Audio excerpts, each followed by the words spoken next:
So, Avi, today is what, February 5th, right? If you say. Meaning that yesterday was February 4th. You gave a very good presentation to Case Western Reserve University, Jews and non-Jews, faculty, administrators, students. It was an excellent presentation.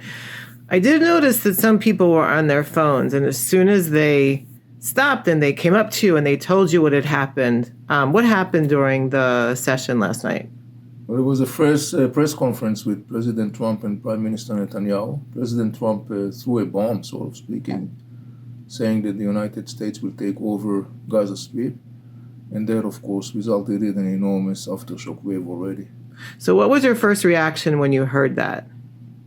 Well, that was my first reaction, saying it's going to reshuffle the whole ball game in the region.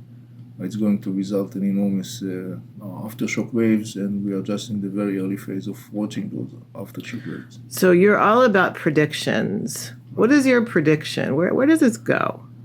I think that President Trump is going to pursue that. The interesting thing will be to see how he will manage and navigate this whole complex situation with the major Arab players, Saudi Arabia, Egypt, Jordan, United Arab Emirates, who on one level express formally rejection of the initiative that President Trump offered, but on the other hand understand that there is a need here to bring something new to the equation, because up until now the whole policy is adopted either by Arab players or by European or by United States administrations thus far vis-a-vis the issue of Gaza. They basically did not bear fruitful outcomes, unfortunately. So it may be a time for some sort of thinking out of the box and a move that will be very surprising, very dramatic, but potentially could result in some different, hopefully more positive results for both Palestinians and Israelis and for the region. So in your 2016 book and in your 2023 book, you talked about the need for thinking out of the box when it comes to the Israeli-Palestinian conflict.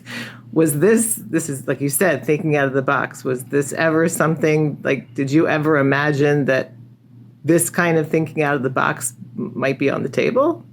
Yes and no. I would say yes, because of the fact that shortly after the recent elections in the States and the triumph of President Trump, I said that one of the major components that is going to play a significant role in the shaping of the region is Trump administration.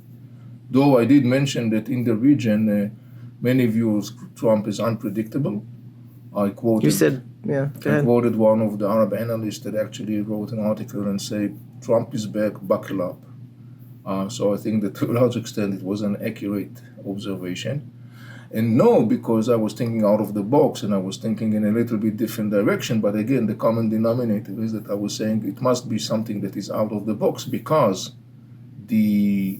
as a fact, all the policies up until today applied by Western circles, by Western governments, by United States administrations, both Republican and Democrats, as well as the initiatives that have been led by NGOs or international organizations driven by good intention. Unfortunately, all those attempts basically up until now not only did not result fruitful outcomes, but basically when you look at the trajectory of the conflict on the ground in the last 4 decades, unfortunately it has been enormously escalated and intensified. So it was very clear to me for a long period of time that there is a need for thinking out of the box, and as you accurately mentioned, I wrote about it both in my book from 2016, Inside the Middle East, Entering the most dangerous and complicated region on planet, and my most recent one from 2022, Inside the Middle East, Entering a New Era. That has been always my perspective. So we're on our way to Kent State University for another event tonight, and we definitely know this will be a question that everyone's going to have. What do you think is the most important for Westerners looking at this? What do you think the most important thing for them to kind of, what's the right lens for them to be looking at this from a regional perspective? Well, they need to understand the many layers of the inner discussion within the Middle East. The terminology and the dictionary of the Middle East is many layers, and those layers are not reflected in the Western discussion. And therefore, the ability in the Western discussion to understand fully the situation, let alone to positively impact the situation, that ability is very much restricted. And right now, there is a great example for that.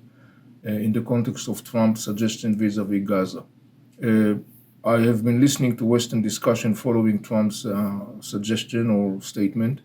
And one of the things that I noticed that different spokespersons coming from either different political arenas or from different organizations or different positions, they basically talked about many things, but there was one thing they didn't talk about, and this is what the people in Gaza want, what the Palestinians in Gaza want.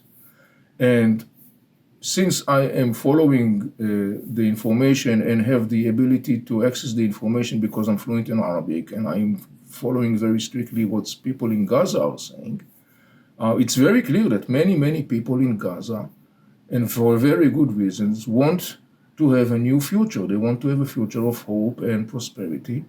And I can tell you firsthand that many people in Gaza Strip will welcome rule of the United States of America, because they know that could guarantee them a future of hope for their kids and for their families. Ironically speaking, there are circles in the West who portray themselves to be as the defenders of the Palestinians and the one that are looking for the well-being of the Palestinians, but actually what they are doing is that they are demanding the Palestinians to perpetuate their dire situation.